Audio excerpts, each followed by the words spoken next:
우리 교회가 계속해서 교육부서 여름성악교와 수련회를 진행 중에 있습니다. 초등부가 오늘까지, 또 주말에는 청년부가 진행을 하고요. 유치부와 유년부 또 중고등부 일정이 계속 남아 있습니다. 이번 수련회를 통해서 우리 다음 세대 자녀들이 말씀으로 변화되도록 계속해서 기도해 주시기를 바랍니다. 어느 시골에 기독교 재단의 초등학교가 있었습니다. 여름 방학을 맞이해서 여름 캠프가 한창 열리고 있었습니다.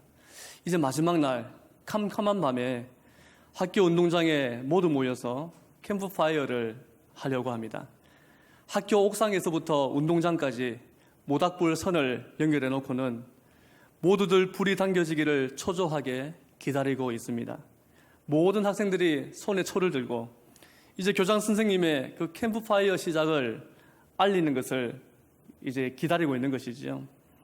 교장 선생님이 외칩니다. 자, 여러분, 이제부터 하늘에서 예수님이 불을 내려 우리 모두를 축복해 주실 것입니다. 그러고는 이렇게 외치시는 겁니다. 예수님, 저희들에게 축복의 불을 내려 주옵소서. 그런데 불은커녕 하늘에서는 아무런 기척이 없는 거예요. 교장 선생님은 하늘을 향해 두 팔을 벌리고 더 큰 소리로 외칩니다. 예수님, 제발 불을 내려 주십시오. 그런데도 여전히 아무런 반응이 없는 거예요. 그러자 교장 선생님은 그대로 손을 든 채로 이렇게 외쳤다고 합니다. 어이 김씨, 빨리 불 안 내리고 뭐해? 이 말이 떨어지자마자 그때서야 하늘에서 불이 확 내려오는 거예요. 그때부터 아이들은 예수님의 성씨가 뭐라고요? 김씨라고 알게 되었다는 이야기가 있습니다. 오늘 말씀에는 베드로와 요한이 증언했던 이름이 나오죠. 나사렛 예수 그리스도의 이름이 나옵니다. 우리가 흠모하는 이름이죠. 우리가 늘 사모하고 우리의 입술에서 늘 고백되어지는 그 단어와 이름이 예수님이지 않습니까? 과연 주님의 이 이름 때문에 오늘 말씀에 무슨 일이 일어났으며 오늘 우리에게 깨닫게 하시는 교훈이 무엇인지 살펴보고자 합니다. 오늘 말씀에 문제가 나오고 있는데 그 문제가 무엇인지 또 무엇이 필요한지 먼저 살펴보겠습니다. 지금 시간은 제9시라고 나와 있지요. 우리로 하면 오후 3시를 말씀합니다. 장소는 성전 미문입니다. 하체를 쓰지 못하는 한 중년의 유대인이 사람들이 들쳐매고 나타나서는 이 자리에 내려놓는 것입니다. 아름답고 화려하다는 이름의 미문인데 그와는 그 풍경이 참 대조적입니다. 아름답지가 않아요. 참 가슴이 아프고 슬픈 모습을 하고 있습니다. 자신의 몸을 가누기도 힘든 이 장애인은 겨우 자리를 잡고 앉습니다. 그리고 사람들에게 손을 내밀어서 구걸하기 시작하지요. 1절에서 제9시가 기도하는 시간이니까 사람들이 기도하기 위해 몰려오는 그때를 딱 맞춘 모양입니다. 오늘 2절에 보니까 이 사람은 나면서부터 안전병이 된 자라고 소개합니다. 그는 하루도 빠짐없이 날마다 이 성전 미문 앞에서 구걸했습니다. 사도행전 4장 22절에 보니까 이 안전병이의 나이가 40여 세가 되었다 말씀을 하거든요. 부록을 넘기면서 오래전부터 이렇게 구걸하는 생활이 굳어져 버린 모양입니다. 이 사람의 생애를 한번 머리에 상상해 보십시오. 40여 년 전에 예루살렘 어느 근처 집에 우렁찬 아기의 울음소리와 함께 그의 탄생을 온 가족이 기뻐했을 것입니다. 아들입니다. 해산의 수고와 고통도 태어난 이 아들의 얼굴만 봐도 아무렇지도 않겠지요. 아들을 주신 하나님께 감사합니다. 그런데 이 아이가 좀 이상합니다. 하반신이 마비가 되어 있는 것이 아니겠습니까? 부모의 가슴에 먹장 구름이 몰려오지요. 남들 얘기로만 알고 있었는데 다른 사람이 아니라 내 아들이 불구의 몸을 가지고 있다니 이 아이를 어떻게 돌봐줘야 하나? 과연 이 모진 세상에서 살아남을 수나 있기나 할까? 부모에게는 원인 모를 죄책감이 가슴으로 밀려옵니다. 왠지 자신들의 죄 때문에 불어닥친 불행인가 싶어서 괴로움을 떨치지 못합니다. 아이도 자라면서 자신이 남들과 다르다는 것을 깨닫기 시작하지요. 부모님 도움 없이는 한 발짝도 움직일 수가 없습니다. 심지어 용변 볼 때도 남의 신세를 져야 합니다. 한밤중에 고온히 주무시는 부모님과 그 형제들을 깨워야 할 때에는 그 미안한 마음은 이루 말할 수가 없죠. 가끔씩 에휴 하고 나지막하게 들리는 부모님의 한숨 소리가 가슴을 아프게 합니다. 몇 번이고 주고 싶은 마음이 들었을 것입니다. 자라면서 이 아이는 자신의 처지를 현실로 받아들이고 밝게 살아보려고 노력하죠. 하지만 그렇다고 해서 하반신 불구라는 이 현실의 고통이 달라지는 것은 조금도 없습니다. 또래 아이들을 보면 걷지 못하고 설 수 없는 자신이 참 초라해 보입니다. 급기야 다른 소년들이 얘는 안전뱅이래, 얘는 병신이래, 이런 놀리는 말을 들으면 죽고 싶은 심정이죠. 이렇게 그는 안전뱅이로 살아왔습니다. 평탄한 인생은커녕 살아온 날들보다 죽고 싶었던 때가 더 많았을지도 모릅니다. 이제 그는 장성하여 가족의 생계를 책임지기 위해 일할 나이가 되었습니다. 하지만 이 몸으로는 어림도 없지요. 당시에 육체 노동이 주를 이루고 있는 사회에서 하반신 마비 장애라고 하는 것이 도대체 무슨 일을 할 수가 있겠습니까? 그가 할 수 있는 일은 아무것도 없습니다. 거동하고 움직이는 것조차 혼자서 하지 못하는데 다른 일을 한다는 것은 엄두도 안 나죠. 그래서 사람들이 그를 메고 왔습니다. 2절에 보니까 구걸하기 위해 데려왔다고 말씀합니다. 어쩌면 앵벌이를 시키기 위해서 사람들이 메고 왔다 갔다 하는지도 모르겠습니다. 결국 이 사람이 할 수 있는 일은 오직 구걸해서 먹고 사는 것밖에 없는 것입니다. 이것이 오늘 말씀에서 소개하는 이 안전뱅이의 기구한 인생, 그의 전부였다는 것을 생각해 보십시오. 과연 무엇이 문제입니까? 그리고 그 문제를 풀 수 있는 열쇠가 과연 무엇일까요? 만일 몸이 불편한 이유로 일을 하지 못하기 때문에 생계가 어렵다고 한다면, 이것이 과연 근본적인 문제라면 구제금을 주고 그를 불쌍히 여기서 도와주고 나누어 주면서 먹을 것을 챙겨주고 생계를 책임져주면 될 것입니다. 그런데 오늘 말씀은 이 사람의 근본적인 문제와 필요가 이것이 아님을 우리에게 알려주고 있다는 것이죠. 이 사람에게 진정으로 필요했던 것은 은과 금이 아니요, 또 많은 돈도 아니었습니다. 6절에서 뭐라고 말씀하고 있습니까? 우리 6절 말씀을 한번 읽어보실까요? 6절 말씀을 읽어보시겠습니다. 베드로가 이르되 은과 금은 내게 없거니와 내게 있는 이것을 내게 주노니 나사렛 예수 그리스도의 이름으로 일어나 걸어라 하고. 나사렛 예수 그리스도의 이름으로 어떻게 하라고요? 일어나 걸어라. 그랬더니 7절에서 어떻게 되었습니까? 발과 발목이 곧 힘을 얻고 뛰어서서 걸었습니다.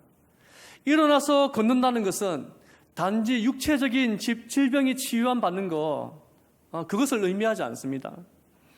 만일 하반신이 고침받고 건강하게 된 몸으로 그것으로 끝이라면 그는 이제 세상으로 달려가겠지요. 달려가서 열심히 일할 것입니다. 남들보다 더 땀 흘리고 더 수고할 거예요. 그러면서 돈도 많이 벌고 행복하게 잘 먹고 잘 살면 끝입니다. 그런데 지금 이 사람이 병고침을 받고 나서 어떤 행동을 하는지를 잘 보십시오. 우리 8절 말씀을 함께 읽어보시겠습니다. 8절입니다. 뛰어 서서 걸으며 그들과 함께 성전으로 들어가면서 걷기도 하고 뛰기도 하며 하나님을 찬송하니. 뛰어서서 걸으며 지금 그가 달려간 곳이 어디라고 얘기를 하고 있습니까? 성전으로 들어갔다. 더 구체적으로 하나님을 찬송하며 성전으로 달려갔다. 구약의 율법에 따르면 성전에 바치는 제물에는 흠이 없어야 합니다. 그런데 제물뿐만이 아니죠.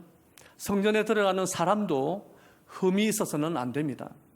아무리 유대인이고 하나님의 백성이라 할지라도 질병을 가진 자나 장애를 가지고 있는 사람은 부정한 사람이기 때문에 성전 출입이 허용되지 않았다는 것이죠. 이런 율법과 관례는 예수님 시대에도 여전히 이어지고 있었습니다. 그래서 나면서 안전뱅이가 된 이 사람도 성전에 들어가지 못했던 것이지요. 그러나 이제 다 고침받았기 때문에 당당하게 걷기도 하고 뛰기도 하면서 성전으로 들어갈 수가 있는 것입니다. 들어가는 이유는 뭐라고 그랬습니까? 하나님을 찬송하기 위해서. 하나님을 찬송하고 하나님을 예배하고 하나님 앞에 자신의 몸과 마음을 보여드리면서 하나님과의 그 관계가 회복된 그 기쁨을 찾기 위해 성전으로 달려갔다는 것입니다. 자신의 몸을 제사장들과 율법사들에게 보여드리면서 떳떳하게 자신의 몸을 보이고 나는 이제 부정한 자가 아니라 하나님 앞에 정한 사람인 것을 증언하고 이제는 하나님 앞에 서기 위해서 달려갔다는 것입니다. 그러므로 이 사람은 단지 육신의 고통으로부터 자유를 얻은 것 그것만이 아니지요. 사실은 육신의 고통에 가려져 있는 그 사람의 영혼의 고통, 영적인 문제, 하나님과의 단절로 인한 아픔, 그 괴로움으로부터 이제는 완전한 자유를 얻은 것입니다. 40여 년간 자신의 인생 정부, 그 영혼까지 사로잡았던 절망적인 순간들이 이제는 해방을 맞이하게 되었다는 말입니다. 그런데 여기서 가만히 보면 이 사람 말고 또 다른 문제가 하나 발견이 되어져요. 지금 성전에 올라가는 사람은 베드로와 요한 두 사람뿐이었을까요? 제9시 기도하는 시간이라고 했습니다. 안전뱅이가 그 시간을 택한 이유는 많은 사람이 몰리니까 보다 더 많은 구제금을 얻을 수 있는 그 시간을 맞춘 것이지요. 그렇다면 베드로와 요한뿐만 아니라 더 많은 유대인들이 하나님 앞에 자신의 몸을 보이고 그 유대의 결례와 율법을 따라서 성전에 나아갔을 것입니다. 그리고 또 하나, 오늘 말씀의 정황을 잘 살펴보면 이 베드로와 요한과 이 안전뱅이와의 만남이 구면이 아니라 초면이라는 사실을 깨닫게 됩니다. 왜냐하면 베드로와 요한은 적극적으로 이 사람의 필요를 따라서 그가 가지고 있던 그 본래의 그 필요를 나누어 주었거든요. 그 이전에 만났다면 안전뱅이가 지금 이 자리에 앉을 필요가 없는 것이지요. 그렇다면 적어도 이 안전뱅이가 구걸하면서 앉아있는 세월이 수십 년은 되었을 것인데 그동안 많은 사람들이 성전을 출입하면서도 이 안전뱅이가 진정 필요로 하는 것을 깨닫지 못했다는 것입니다.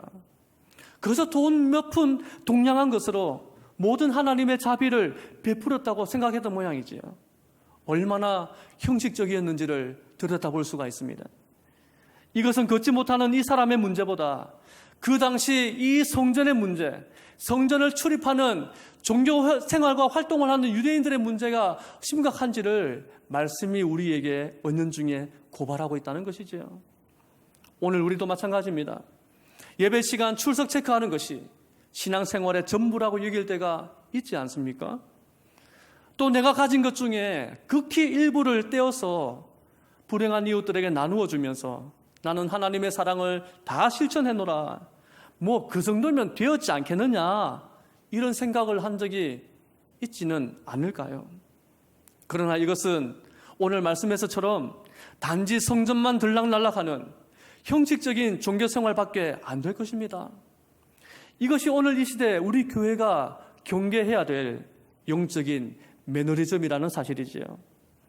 그러므로 우리는 사람을 바라볼 때 가장 먼저 그 영혼이 필요로 하는 것이 무엇인지를 잘 분별할 수 있어야 합니다. 오늘 말씀에 나오는 베드로와 요한을 보십시오. 이들은 안전뱅이의 영적 상태를 잘 분별했습니다. 우리 오늘 말씀 4절 5절을 잘 보시기를 바랍니다. 우리 한 번 더 4절 5절 말씀을 읽으시겠습니다. 베드로가 요한과 더불어 주목하여 이르되 우리를 보라 하니 그가 그들에게서 무엇을 얻을까 하여 바라보거늘. 4절에 보면 베드로와 요한이 이 안전뱅이를 주목합니다. 그냥 스쳐 지나가듯이 보는 것이 아니에요. 시선을 고정시키는 것이고요, 뚫어지도록 쳐다보는 것입니다. 이것은 마치 의사가 환자를 진찰할 때, 검진할 때 자세하게 들여다보는 것을 의미할 때 사용되는 단어이지요. 5절에 이 안전뱅이가 이 요한과 베드로의 말을 듣고 그를 바라봅니다. 여기서 바라본다는 것은 그냥 한번 쑥 훑고 쳐다보는 것은 아니지요. 환자의 입장에서 의사가 자신을 진찰하고 검사할 때 그 모든 치료와 검사의 과정이 끝날 때까지를 기다리는 상태를 바라본다라는 단어로 묘사를 하고 있습니다. 사도행전은 누가가 기록했는데 이 누가가 원래 신분의 의사였지 않습니까? 그래서 누가복음과 사도행전에는 의료와 관련된 용어들이 많이 등장을 합니다. 지금 여기서도 마치 의사가 환자를 상태를 진찰하고 처방하는 것처럼 기록하고 있는 것이지요. 즉 베드로와 요한은 의사의 입장에서 이 안전뱅이를 관찰하고 반대로 안전뱅이는 환자로서 베드로와 요한의 처방을 기다리고 있는 모습을 우리에게 소개하는 것입니다. 베드로와 요한은 이 사람의 육신의 문제를 뛰어넘어서 근본적인 영적인 상태를 진단하기까지 그를 관찰하고 있지요. 그래서 내린 처방의 결론이 무엇입니까? 이것은 금이나 은이나 돈으로 해결할 문제가 아니라는 것입니다. 오직 예수 그리스도의 이름이 필요한 문제였다는 사실을 진단한 것이지요. 이와 같이 오늘 우리도 도움이 필요한 그 한 사람의 영적인 필요가 무엇인지, 진정 그 영혼이 안고 있는 근본적인 문제가 무엇인지를 잘 분별을 할 수 있어야 할 것입니다. 그런데 이러한 영적 분별은 하루아침에 이루어지는 것이 결코 아니에요. 오늘 1절에서 뭐라고 말씀하고 있는지 한 번 더 되새겨보면서 읽어보시겠습니다. 1절입니다. 제9시 기도 시간에 베드로와 요한이 성전에 올라갈새. 지금 제9시는 기도 시간입니다. 베드로와 요한이 성전에 올라갔습니다. 질문은 뭐하러 올라갔을까요? 기도하기 위해서 올라간 것이지요. 무엇이 필요하겠습니까? 기도가 필요하다는 것입니다. 오순절 성령이 임하신 이후에 제자들에게 두드러지게 나타난 그 현상이 무엇이냐면 기도하는 일에 아주 열심을 다했다는 것입니다. 한 번 성령 충만했다고 해서 기도를 쉬지 않았습니다. 끊임없이 기도했습니다. 사실 기도는 별명이 있습니다. 저는 이것을 이렇게 한번 정의를 해봤는데 저를 따라서 한번 해주시기를 바랍니다. 은혜 위에 더해지는 은혜. 네, 기도는 은혜 위에 더해지는 은혜입니다. 한 번 기도의 은혜를 경험한 사람은 결코 기도를 멈출 수가 없습니다. 왜 우리가 기도가 힘들어집니까? 왜 기도 5분을 버티지 못합니까? 왜 기도하면서 하나님 앞에 그렇게 발버둥 쳤는데 돌아서면 금방 잊어버릴까요? 기도에 담겨있는 은혜 위에 은혜, 그것을 경험하지 못했기 때문에 그러한 것이죠. 우리가 기도하다 보면 처음에는 자기 자신을 위해 기도를 합니다. 그런데 우리의 시선이 좀 넓어지지요. 가족을 위해서 기도합니다. 불신 가족이 빨리 돌아올 수 있기를 눈물 뿌려 하나님 앞에 엎드립니다. 또한 교회를 위해서 기도합니다. 주의 종들을 위해서 기도합니다. 이웃을 위해서 기도하고요. 더 나아가 나라를 바라보며 기도합니다. 민족을 바라보며 기도합니다. 기도의 자리가 점점 넓어지는 것이에요. 복음 들고 나가 있는 선교사를 위해서 기도합니다. 우리의 기도의 범위가 전 지구상에 확장되어 가는 것들을 바라볼 것입니다. 그만큼 기도의 은혜도 은혜 위에 더해지는 은혜로 풍성하게 된다는 사실입니다. 사랑하는 성도 여러분, 성전에 드나드는 많은 유대인들처럼 오늘 우리도 예배 시간 출석하는 것으로만 만족하는 그런 종교 생활이 되지 않기를 주님 말씀으로 축복합니다. 무엇보다 우리 모두가 베드로와 요한처럼 한 영혼을 바라보고 그 영혼의 필요가 무엇인지를 분별하는, 그래서 지혜를 구하는 기도의 사람이 되시기를 간절히 바랍니다. 예수 그리스도의 이름을 가슴에 새기십시오. 그리고 지금 예배 가운데 하나님의 말씀을 사모하시기를 바랍니다. 또한 기도가 살아 숨쉬는 하루하루를 살아가십시오. 그래서 나의 도움을 필요로 하는 나의 가족들, 이웃들, 직장 동료들, 우리 교우들, 내가 만나는 사람 그 모두에게 그들의 물질적인 필요, 건강의 필요, 그들의 모습으로 보여지는 그 필요를 뛰어넘어서 그의 영적인 필요를 채워줄 수 있는 하나님의 사람들로 세워지기를 주님 말씀으로 축복합니다. 모든 인생의 문제를 해결할 수 있는 열쇠는 오직 예수 그리스도 그 이름밖에 없다는 사실을 이제 주목하시기를 바랍니다. 우리 오늘 말씀 6절을 한 번 더 읽어보시겠습니다. 6절입니다. 시작. 베드로가 이르되 은과 금은 내게 없거니와 내게 있는 이것을 내게 주노니 나사렛 예수 그리스도의 이름으로 일어나 걸어라 하고. 아멘. 결국 오늘 말씀에 나오는 모든 문제를 해결하는 열쇠는 예수 그리스도 그 이름밖에 없었습니다. 다시 말하면 예수님의 이름에는 능력이 있는 것이지요. 이것을 믿으십니까? 예, 그렇습니다. 예수님의 이름에는 능력입니다. 그 이름 자체가 우리에게 능력이 된다는 사실이지요. 그런데 오늘 말씀에서 이 예수 그리스도의 이름에 능력이 있음을 누가 믿고 있느냐, 누가 확신하고 있느냐 하는 것입니다. 지금 이 말씀에서 나타나고 있는 믿음, 누구의 믿음인지를 잘 보십시오. 그 이름을 받고 있는 안전뱅이의 믿음일까요? 아닙니다. 베드로와 요한의 믿음이었다는 것입니다. 그 이름을 전하는 자의 믿음과 확신이 주님의 능력으로 나타난다는 사실을 가르쳐 주는 것이지요. 여기서 예수님의 이름과 대조되고 있는 것이 있습니다. 무엇입니까? 은과 금이라고 하는 것입니다. 세상 사람들은 은과 금만 있으면, 물질만 있으면, 돈만 있으면 다 되고 무엇이든 할 수 있는 줄로 생각합니다. 하지만 일확천금을 가지고도 할 수 없는 것이 있지요. 죄와 허물로 죽은 그 한 영혼이 죄 사함 받고 거듭나는 것은 절대 돈으로 해결할 수가 없습니다. 깨어진 하나님과의 관계를 회복하고 하나님의 자녀가 되는 것도 은과 금으로는 되지가 않아요. 사망의 권세에서 벗어나 영원한 생명을 얻는 것도 금은 보화로 해결할 문제가 아니라는 것입니다. 오직 예수 그리스도의 이름만이 이 모든 문제를 해결하실 수가 있는 것이지요. 두 사도가 가지고 있었던 것은 다른 것이 아닙니다. 오직 예수 그리스도의 이름밖에 없었습니다. 그 이름은 죄와 죽음과 저주에서 영혼을 자유케 하시는 하나님의 능력이 되었습니다. 그것을 오늘 이 말씀이 우리에게 증언하고 있잖아요. 그래서 베드로는 앞서 사도행전 2장 21절에서 이렇게 말씀합니다. 누구든지 주의 이름을 부르는 자는 구원을 얻으리라. 주의 이름, 곧 예수 그리스도의 이름만이 우리에게 구원을 주시는 하나님의 능력이라는 것이지요. 자, 그러면 여기서 이제 우리가 믿는 하나님에 대해서 한번 생각해 보기를 원합니다. 내가 믿고 있는 하나님은 어떠한 분입니까? 성도 여러분, 여러분들이 지금 믿고 있는 하나님은 어떠한 분입니까? 이런 질문을 받았을 때 하나님은 나에게 이러한 분입니다라고 어떤 고백을 마음으로 하고 계십니까? 유일하신 하나님? 예, 좋습니다. 근데 이 유일하신 하나님은 이슬람 교도들도 자신들의 알라를 유일신으로 섬기고 있습니다. 그러면 하나님은 천지를 창조하신 하나님, 근데 타 종교도 그들의 창조주를 가지고 있더라는 것이죠. 우리를 구원하신 하나님 확실합니다. 그런데 가만히 보면요, 다른 종교인들도 각자 그들만의 구원자를 믿고 있는 것을 볼 수가 있습니다. 그렇다면 우리가 고백할 수 있는 하나님은 과연 어떠한 하나님이실까? 다른 종교들과는 확실히 구분되는, 보다 분명한, 우리가 믿음으로 고백할 수 있는 그 하나님을 우리는 어떻게 고백할 수 있을까 하는 것이지요.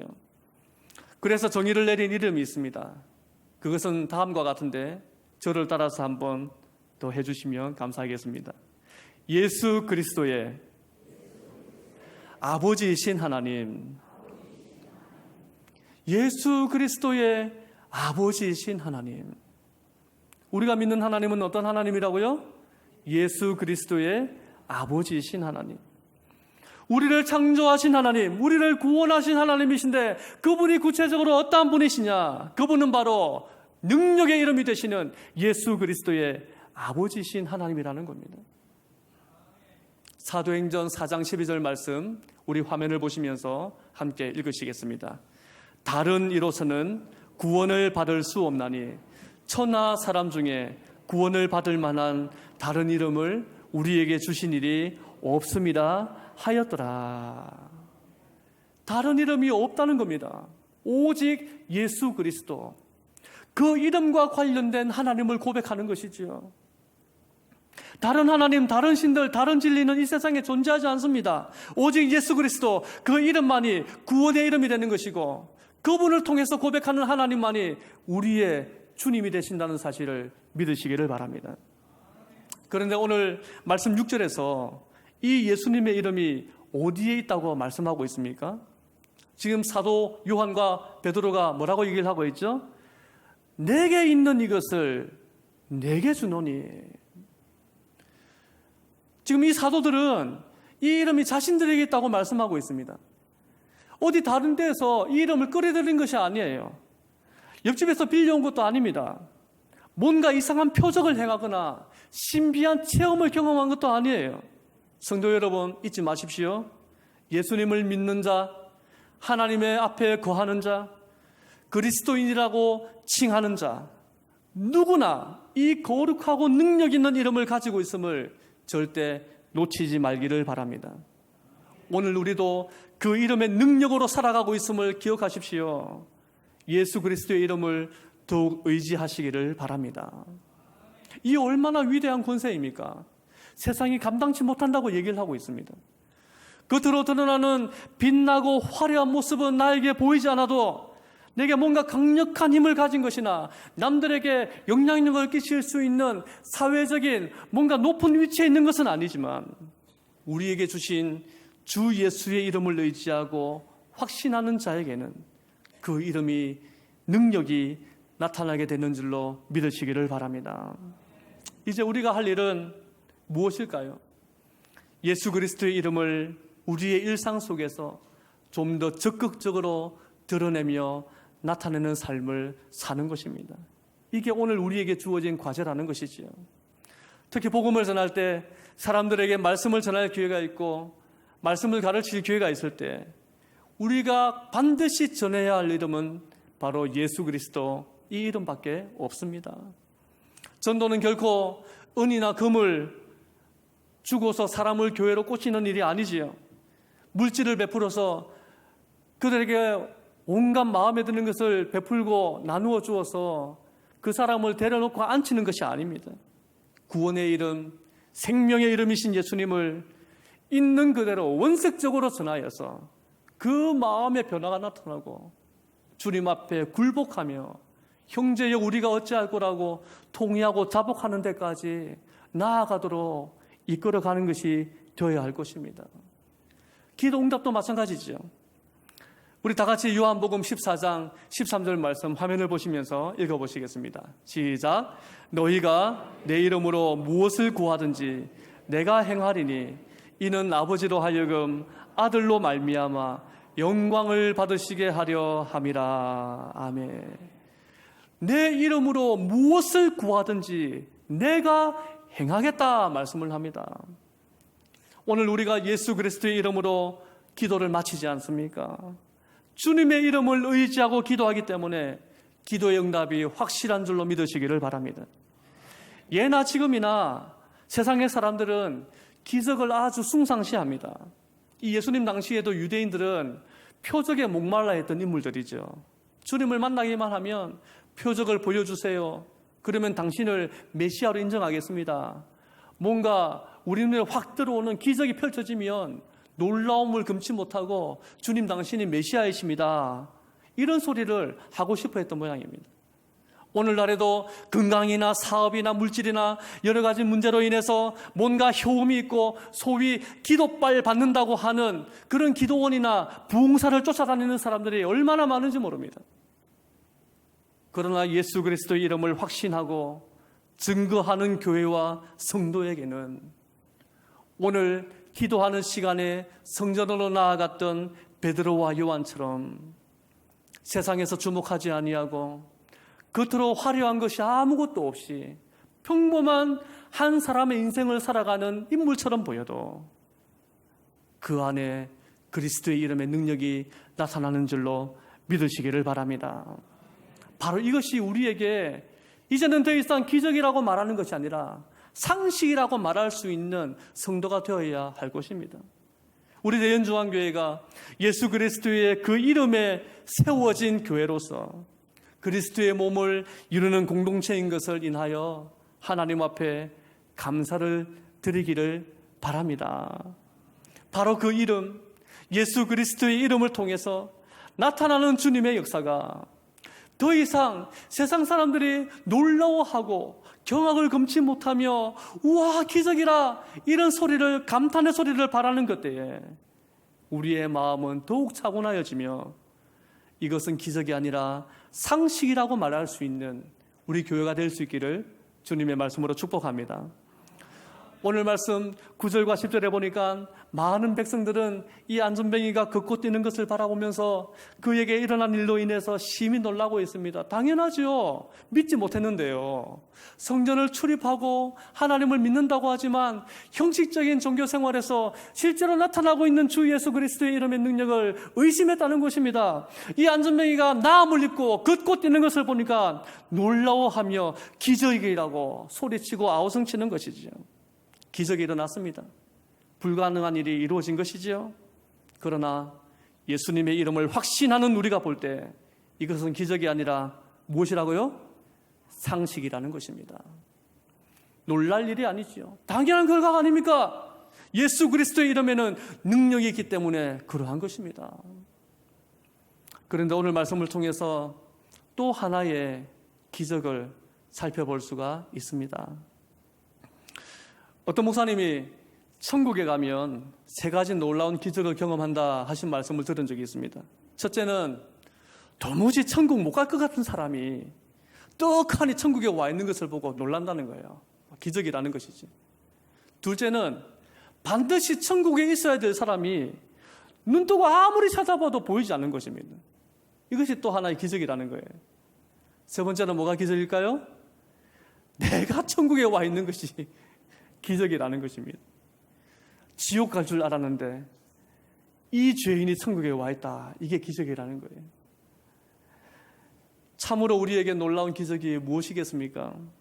앞에서도 언급했듯이 억만 죄악 가운데 도무지 구원받지 못한 내가 예수 그리스도 그 이름의 능력으로 구원받고 죄와 사망으로부터 해방되었다고 하는 이 사실, 바로 이것이 우리에게 진정한 기적인 줄로 믿습니다. 오늘 안전뱅이가 나음을 입고 성전문을 열고 기뻐 뛰면서 하나님께로 나아갔습니다. 바로 이것이 은혜이고 기적이지 않겠습니까? 우리가 전도하다 보면 여러 가지 이유로 교회 못 간다는 소리를 들어요. 지금 사업도 제대로 안 돼서 이리저리 바쁜데 교회 갈 시간이 있겠습니까? 아이고 나는 몸이 편치 않아서 교회 가기가 힘들고 참 부담이 되네요. 당장에 먹고 살기가 힘든데 한가하게 교회 바닥에 앉아서 있을 시간이 어디 있습니까? 그래서 그 영혼을 너무나 사랑하는 마음에 또 전도하고픈 그 심령 때문에 순수한 마음에서 우리도 이렇게 기도할 때가 있지 않나요? 주님, 사업이 잘 되어야 교회 나온다고 하니 사업 잘 되게 해주십시오. 주님, 사랑하는 이분이 건강해야 교회 나온다고 하니 그 병 좀 고쳐주십시오. 돈을 좀 벌어야 교회 나온다고 하니 돈 벌 수 있도록 좀 수완이 생기게 해주십시오. 이런 식으로 뭔가 나에게 갑작스러운 체험이 있고 기적이 있고 세상이 말하는 깜짝 놀랄 만한 이벤트가 경험되어지고 그걸 통해서 교회를 나온다고 한다면 그 신앙의 기초가 하나님의 말씀 위에 뿌리를 잘 내리고 바르게 세워질 수가 있겠습니까? 그렇게 나온다 한들 또 우리 인생에 여러 가지 질고가 생기고 고난도 생기는데 그런 아픔을 당하고 힘든 순간을 맞이할 때 그 불붙는 마음이 금방 식지 않을까요? 이제는 이런 기도를 좀 바꿔야겠습니다. 예수 그리스도의 이름, 구원의 그 이름을 믿고 구원받게 하여 주시옵소서. 예수님의 이름을 믿는 그 믿음으로 주의를 지키게 하여 주시옵소서. 그 이름을 의지함으로 하나님 앞에 예배하는 자가 되게 하여 주옵소서. 이런 기도의 목소리가 터져 나와야 하지 않겠습니까? 오늘 말씀의 베드로와 요한은 사람의 외모나 행색을 바라보지 않았습니다. 그의 환경이나 감정에 집중하지 않았습니다. 그들은 주 예수 그리스도의 이름에만 집중하고 그것만 의지했던 인물이 오늘 말씀에 나오는 두 사도였다는 것이지요. 이와 같이 우리도 상황과 문제와 감정과 생각과 표현까지 여러 가지를 생각하다 보면 그 복잡함 속에서 나 스스로가 다운이 되고 그 자리에서 그냥 주저앉게 될 것입니다. 그러나 이 모든 인생의 문제들을 해석하는 열쇠가 내 마음에서부터 일어나는 것이 아니라 주 예수 그리스도의 이름이 되시기를 주님 말씀으로 축복합니다. 그 이름으로 모든 문제가 다 해결될 수 있음을 믿으시기를 바랍니다. 바로 주님의 이름을 의지하고 확신함으로 능력 있는 삶을 살아서 많은 복음 전도의 열매를 맺어가는 귀한 성도가 되시기를 바랍니다. 그래서 이제는 기적이라 쓰지 않고 기적을 은혜라 쓰고 상식이라 읽을 수 있는 우리 모든 성도, 우리 대연중앙교회가 될 수 있기를 주님 말씀으로 축복합니다. 또한 무엇보다 지금도 우리 교회를 향해서 도전해 오잖아요. 기적을 숭배하면서 교회를 향해 여러 가지 모양으로 도전해 옵니다. 얼마나 세대가 악한지 몰라요. 이런 세대 앞에 우리가 어떻게 반응해야 될까요? 오직 주 예수 그리스도, 그 이름만이 우리의 영원한 구원의 표적이 되시고 우리의 영원한 구원의 기적이 되심을 증거하는 우리 믿음의 권속들 되시기를 주님 말씀으로 축복합니다. 그래서 나의 삶 가운데에, 나의 삶의 영역에서 주 예수 그리스도의 이름이 증거됨으로 말미암아 하나님의 나라가 확장되어져 가고 그 이름이 증거됨으로 말미암아 그분의 뜨거운 피 묻은 사랑이 영혼을 감동시키고 그 이름이 증거됨으로 말미암아 우리 인생의 문제가 풀려나가는 그와 같은 일에 하나님 앞에 아름답게 쓰임받는 우리 모든 주님의 성도가 되시기를 주님 말씀으로 축복합니다. 이 시간